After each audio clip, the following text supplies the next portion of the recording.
I don't know where to start. Usually this would not be written for someone to read. However, I cannot trust my own judgment. What I write here is for you to discern. I will not have sufficient time to thoroughly document everything, nor is the true intention of this to be a piece of entertainment. I am only interested in understanding myself through your eyes. However, I will provide the most succinct but nondescript introduction to myself. A young lady, surnamed with Zoro. Although not indicative of my actual name, it will be a substitute because of its anonymous connotations. I graduated recently, currently without a job, and staying in a small apartment with my mother. Around me is the most ordinary life, and that is why I tend to excite this cycle with new habits.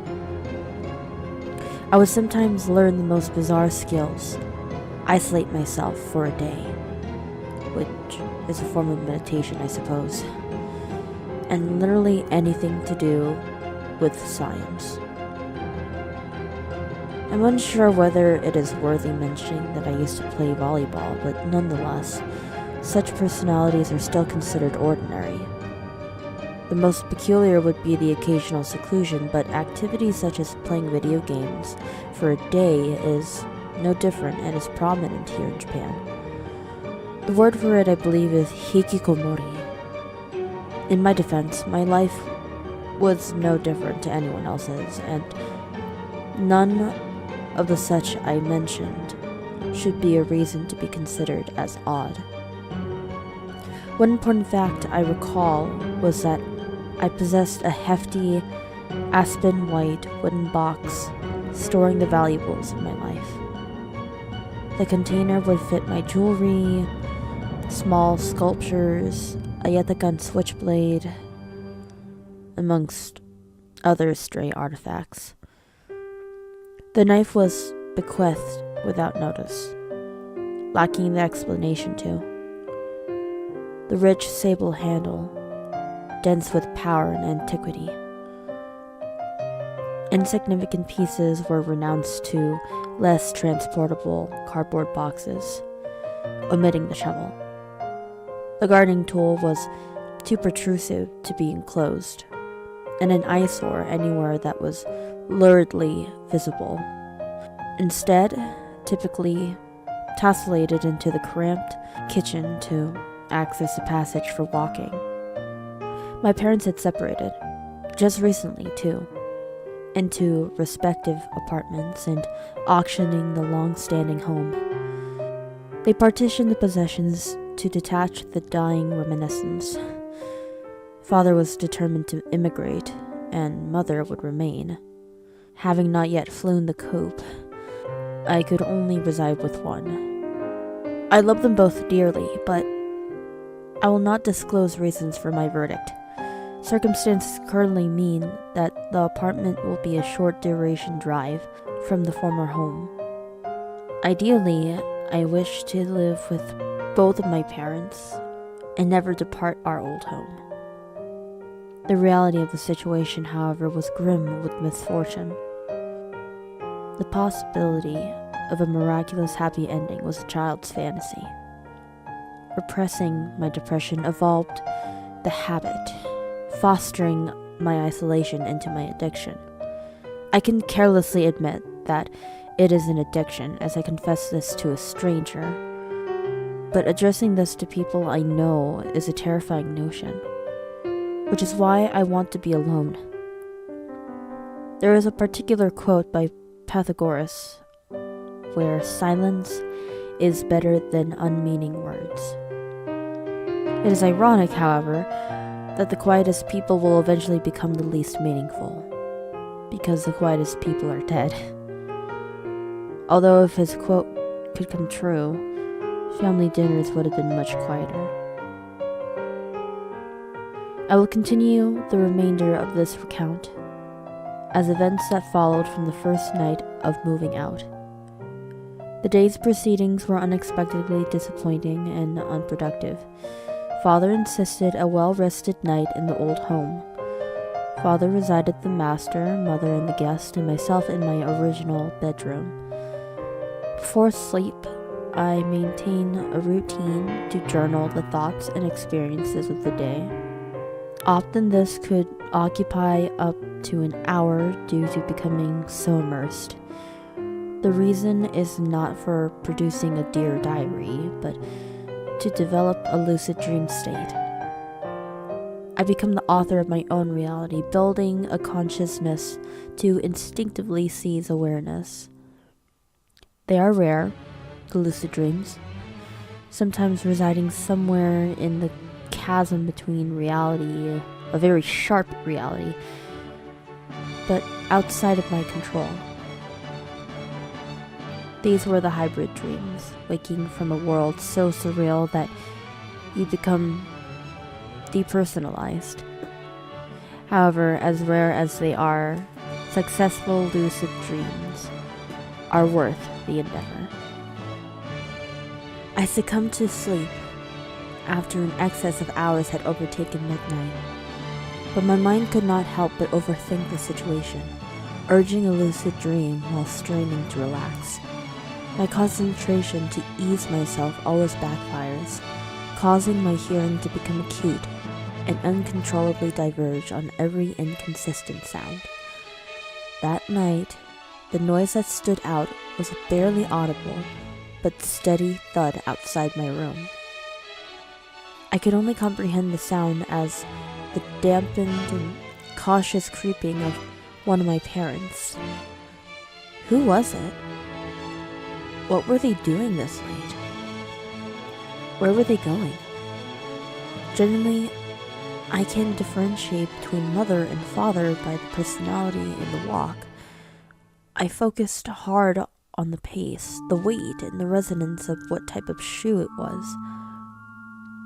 I would presume majority are able to identify their parents likewise, but it is impossible when the culprit cautiously masks their footsteps.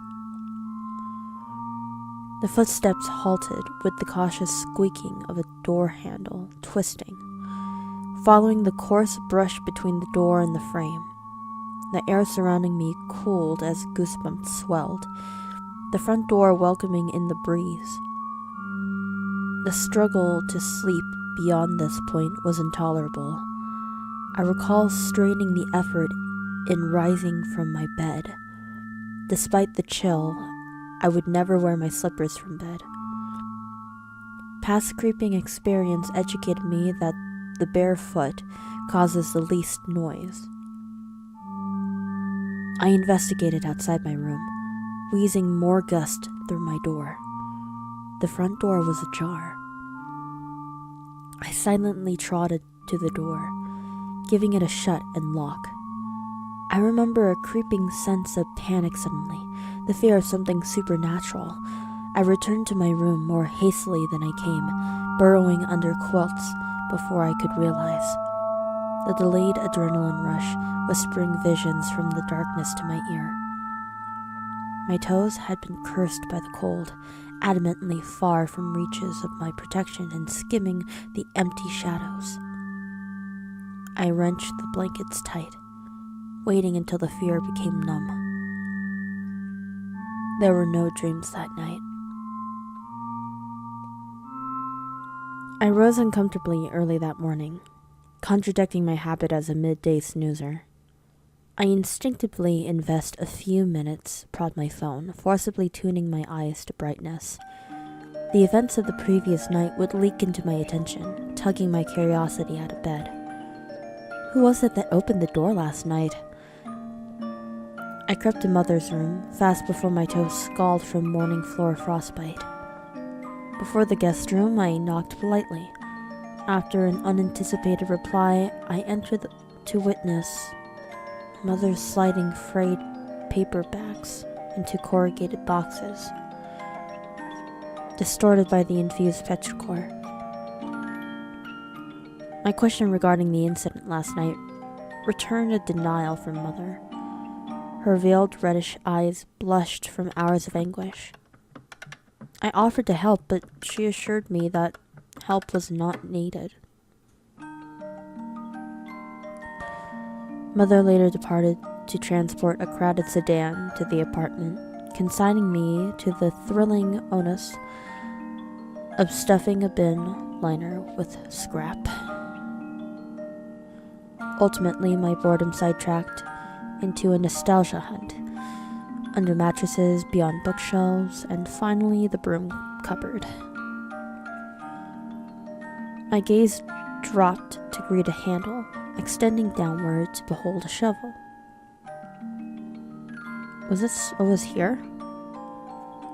It struck me as peculiar to forget and misplace obvious belongings. Was this mine? Without a doubt. Adjusting the shovel revealed a crust slotted behind.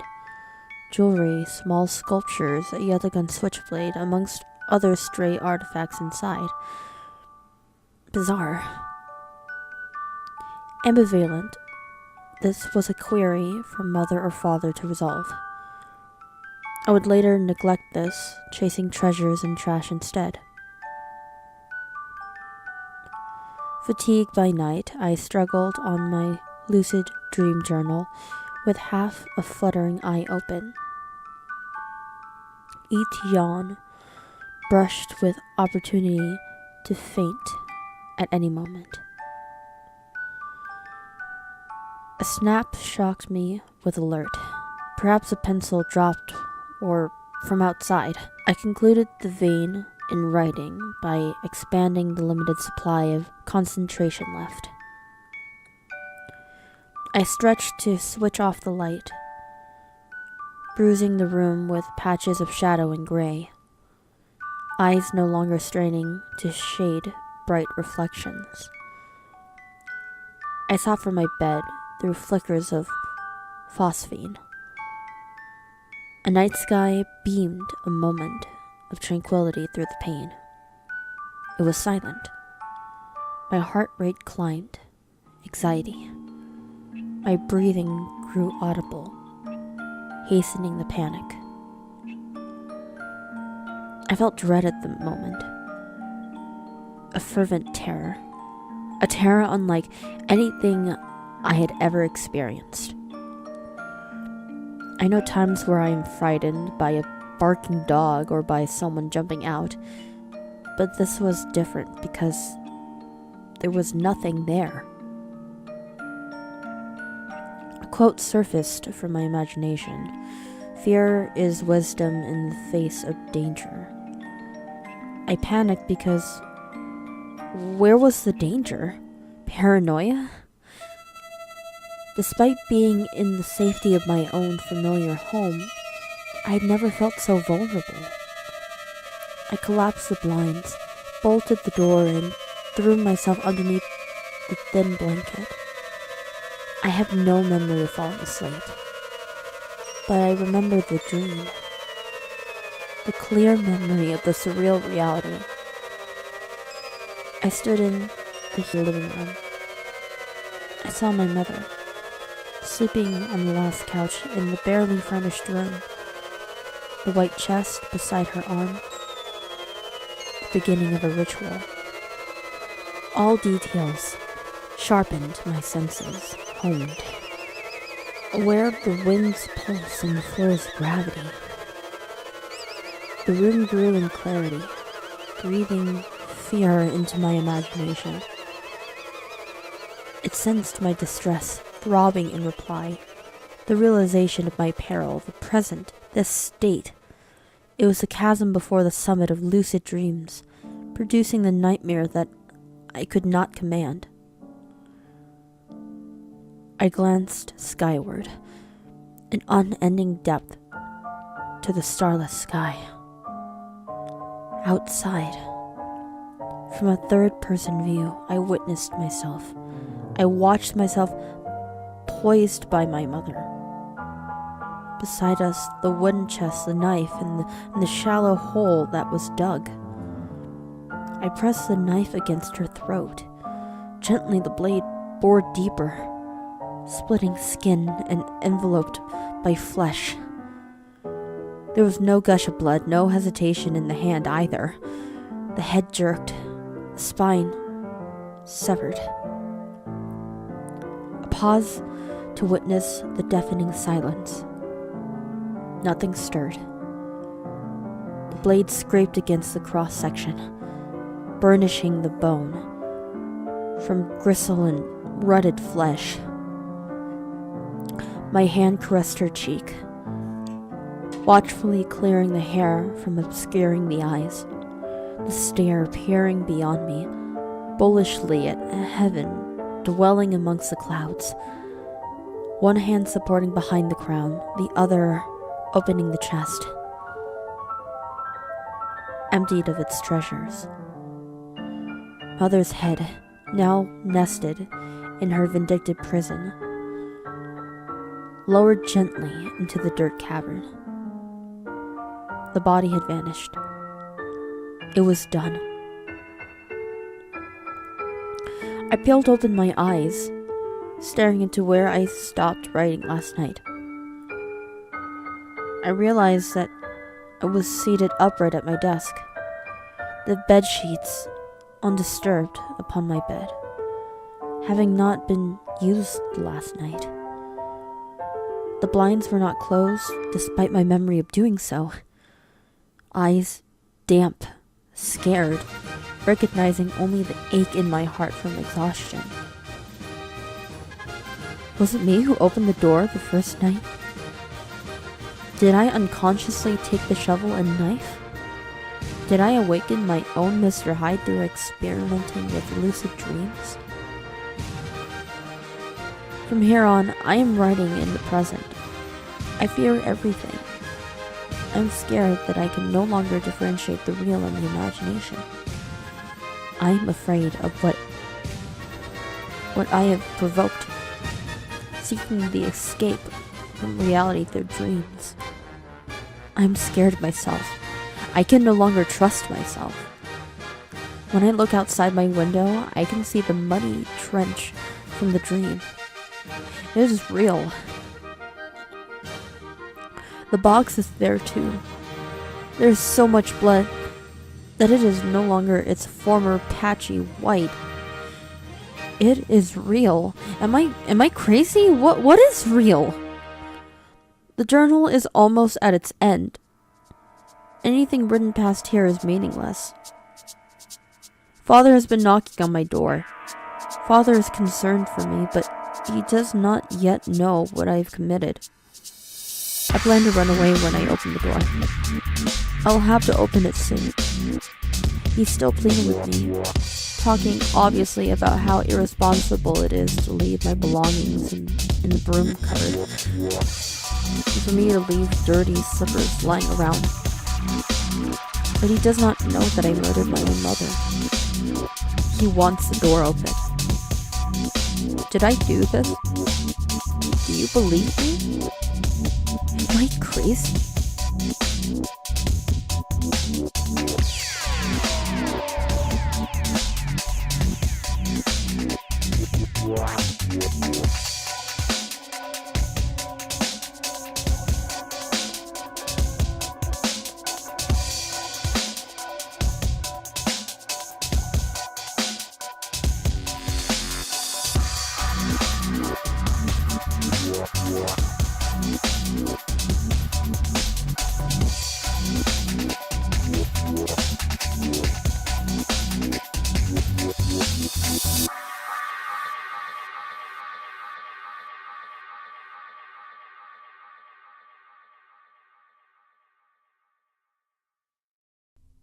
Hi everyone, this was Explicit Censor narrating. Please, let me know how I did, and thank you so much for watching. Until next time, see ya!